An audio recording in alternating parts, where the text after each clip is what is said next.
दोस्तों, कैसे हो आप लोग। उम्मीद करता हूँ आप बहुत अच्छे होंगे और बढ़िया होंगे। सभी को इंतज़ार था काफ़ी समय से। उत्तर प्रदेश पुलिस भर्ती का विस्तृत नोटिफिकेशन आउट हो चुका है। क्या क्या इसमें योग्यता है, क्या कैटेगरी वाइज फीस है, एग्ज़ाम पैटर्न क्या है, पोस्ट कितनी है, सब कुछ जानेंगे। बस बने रहें शुरू से लास्ट तक। उप निरीक्षक नागरिक पुलिस एवं समकक्ष पदों पर भर्ती है 2025 का नोटिफिकेशन आउट हुआ है। मेन पॉइंटों पे यहाँ पर बात करेंगे हम।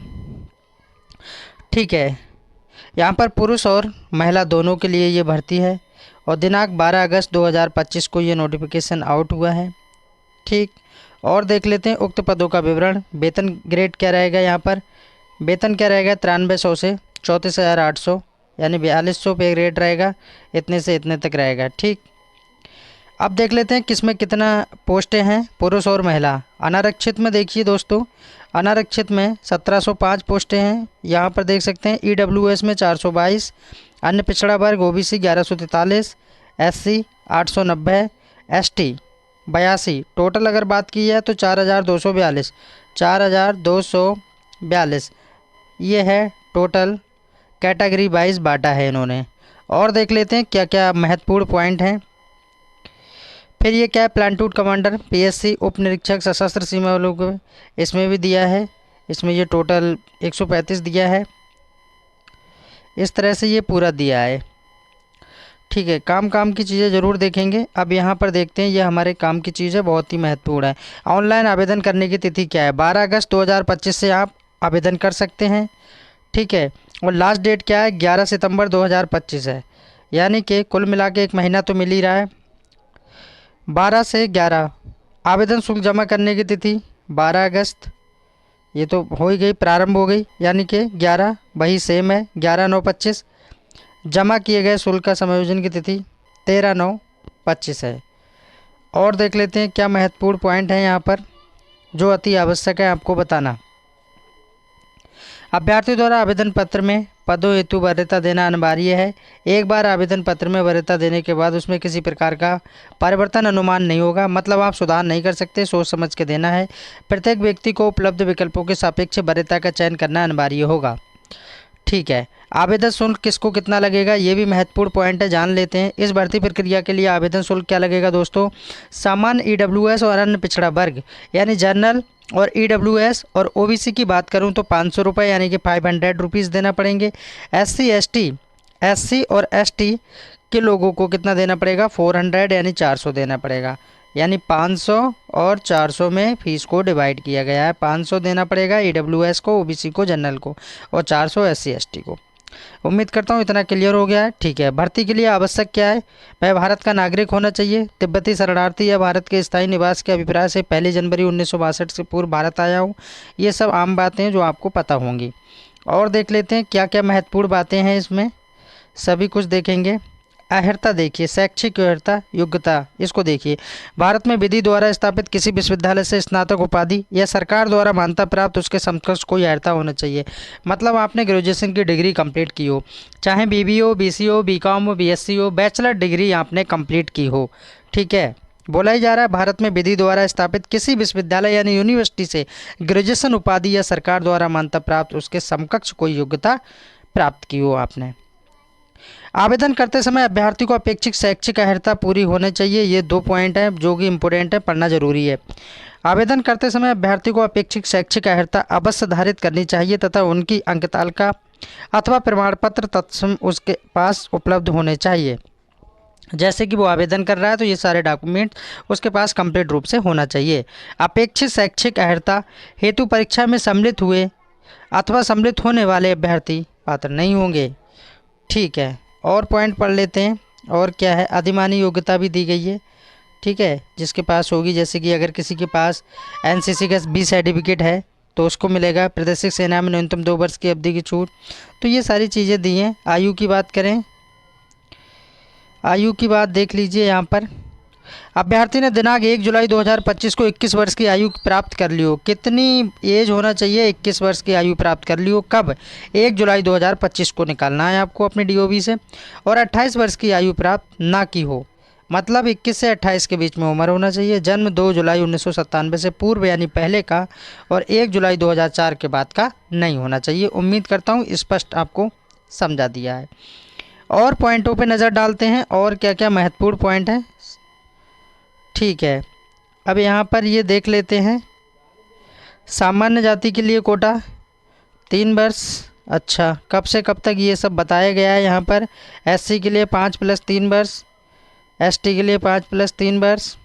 ये सब जनरली रहता ही रहता है, तो इस पे ज़्यादा बात नहीं की जाएगी। चरित्र देखिए, अभ्यर्थी का चरित्र ऐसा होना चाहिए कि वह सरकारी सेवा में सेवा योजना के लिए सभी प्रकार से उपयुक्त हो, अर्थात कम शब्दों में समझा जाए तो आपके खिलाफ कोई भी मुकदमा या थाने वगैरह में कुछ इस तरह का नहीं होना चाहिए। ठीक है, और देखते हैं वैवाहिक स्थिति क्या है। सेवा में किसी पद पर नियुक्ति के लिए ऐसा या ऐसी व्यक्ति पात्र नहीं होगी जिसकी एक से अधिक पति, यानी कोई लड़की है उसके 1-2 पति हों, या ऐसा कोई पति है जिसकी 2 पत्नियां जीवित हो, या ऐसा कोई व्यक्ति पात्र नहीं होगा जिसने ऐसे किसी व्यक्ति से विवाह किया हो जिसकी पहले से एक पत्नी या पति जीवित हो। दोनों बातें यहाँ पर बोली गई हैं। शारीरिक स्वस्थता सब कुछ फिट होना चाहिए। और देख लेते हैं भर्ती प्रक्रिया, बताई दी पूरा। और देखते हैं क्या लिखित परीक्षा, ये मोस्ट इम्पोर्टेंट टॉपिक है, यहाँ पर भी देखते हैं समझते हैं। उत्तर प्रदेश उप निरीक्षक और निरीक्षक नागरिक सेवा, इसमें जो दिया है इसमें क्या है, उत्तर प्रदेश प्रादेशिक आर्म्स कांस्टेबलरी अधीनस्थ अधिकारी सेवा नियमावली 2015 तथा उत्तर प्रदेश विशेष सुरक्षा बल नियमावली 2021 के अनुसार ऐसे अभ्यर्थी जिनके आवेदन सही पाए जाएंगे उनसे 400 अंकों की लिखित परीक्षा होगी। ये बात आप नोट कर लीजिए। 400 अंकों की रिटन एग्जाम होगा। कितने अंकों का? 400 मार्क्स का रिटन एग्जाम होगा। लिखित परीक्षा में वस्तुनिष्ठ प्रश्न पूछे जाएंगे। ठीक है, निबंधात्मक पेपर नहीं होगा, वस्तुनिष्ठ। इसको 4 भागों में बांटा है दोस्तों, यहाँ से देख सकते हैं। Section by, section 1, section 2, section 3 और सेक्शन 4। इसमें एक तो हिंदी रहेगी सिलेबस में, जो कि प्रश्नों की संख्या 40 रहेगी, अधिकतम अंक 100, वही 400 का यहाँ पर इनको जोड़ोगे तो 400 आ जाएगा। ठीक है, और यहाँ पर प्रश्नों की संख्या 4 चौक 16, 160 हो जाएगी। ठीक है दोस्तों, मूल विधि, संविधान, सामान्य ज्ञान के 40% रहेंगे, सामान्य हिंदी के 40 रहेंगे, संख्यात्मक मान एवं मानसिक योग्यता 40 रहेगा, मानसिक अभिरुचि परीक्षा, बुद्धिलब्धि परीक्षा और तार्किक ये 40 रहेंगे। तो ये है सिलेबस, चाहे तो स्क्रीनशॉट ले सकते हैं, बाकी मैंने आपको दिखाई दिया अच्छे से। और देखते हैं क्या महत्वपूर्ण है। हाँ, और भी देख लेते हैं। 2025-2021 के नियम 10.2 के प्रावधानों के अंतर्गत लिखित परीक्षा में प्रत्येक विषय सेक्शन में 35% अंक, ये भी ध्यान रखना है। देखिए ये चीज़ बहुत ही इंपॉर्टेंट बोली है। 2021 के नियम 10.2 के प्रावधानों के अंतर्गत लिखित परीक्षा में प्रत्येक विषय, यानी जो अभी बताया था सेक्शन बाई 4 सेक्शन में, प्रत्येक सेक्शन में 35% अंक और कुल 50% अंक प्राप्त करने में विफल रहने वाले अभ्यर्थी भर्ती के लिए पात्र नहीं होंगे। बहुत तगड़ी कंडीशन रखी है दोस्तों, ये बहुत तगड़ी कंडीशन है। एक तो आपको 35% मार्क्स लाना ही लाना है। ठीक है, 35% कैसे निकालोगे? जैसे सेक्शन में बोला है 40, तो 40 × 35 निकालोगे, फिर यहाँ पर 100 करोगे, है ना। 0 से 0 कट करोगे, यहाँ पर 5 हो जाएगा, यहाँ पर 2 हो जाएगा। 5 एकम 5, 5 सत्ते 35, 7 दूनी कितने हो गए? 14। मतलब 14 अंक आपको लाना ही लाना है। 14% आपको सही करना ही करना है, चाहे वो सामान्य हिंदी हो या मैथ रीजनिंग हो या फिर कुछ और हो। समझ में आ गई बात? ठीक है, तो 35% अंक और कुल 50% अंक प्राप्त करने वाले अभ्यर्थी के लिए पात्र नहीं होंगे। ठीक है, ये हो गया।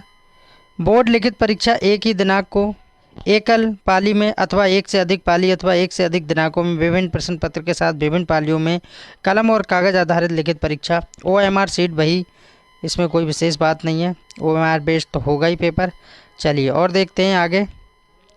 लिखित परीक्षा का समय 2 घंटे का होगा। कितने घंटे का? 2 घंटे का होगा। प्रश्नों की संख्या 160 बताया ही था, 4 चौक 16, 160। लिखित परीक्षा को 4 भागों में बांटा गया है, पढ़ लिया है। ठीक है, और देखते हैं क्या महत्वपूर्ण बात है। सब कुछ बस बाकी सब बता दिया जाएगा।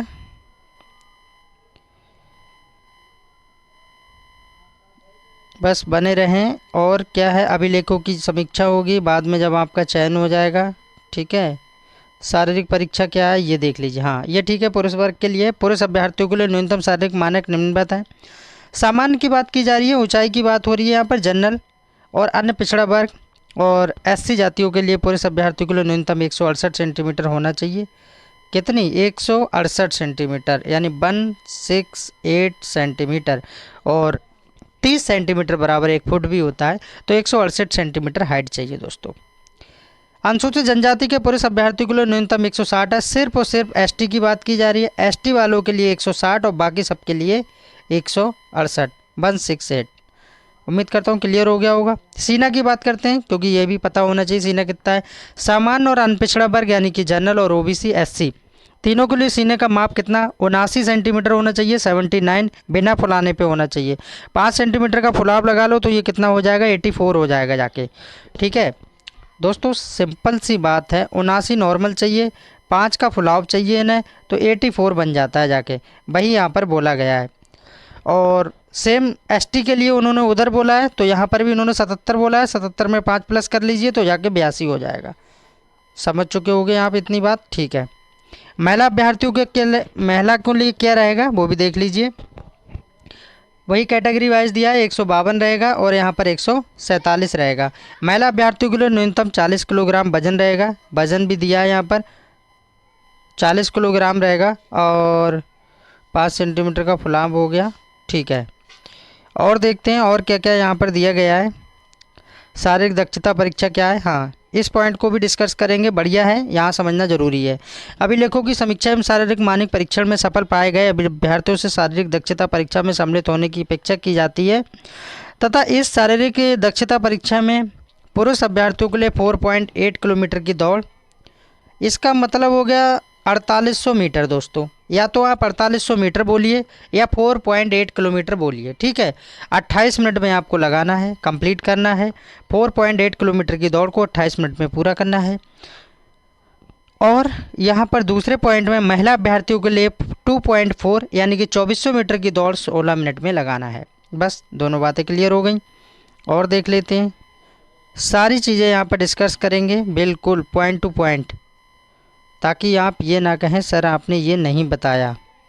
ठीक है, जो मुझे महत्वपूर्ण लग रहा है मैं उसको ज़रूर बता रहा हूँ दोस्तों, ताकि आरक्षण कोटा की बात की गई है ना। इस तरह से जातिवार बांटा गया है। लंबवत आरक्षण 21%, एसटी 2%, ओबीसी, ये भी वही जनरल बात है, पहले से ही 27% ओबीसी को आरक्षण है, एसटी को 2% है, ओएससी को 21% है।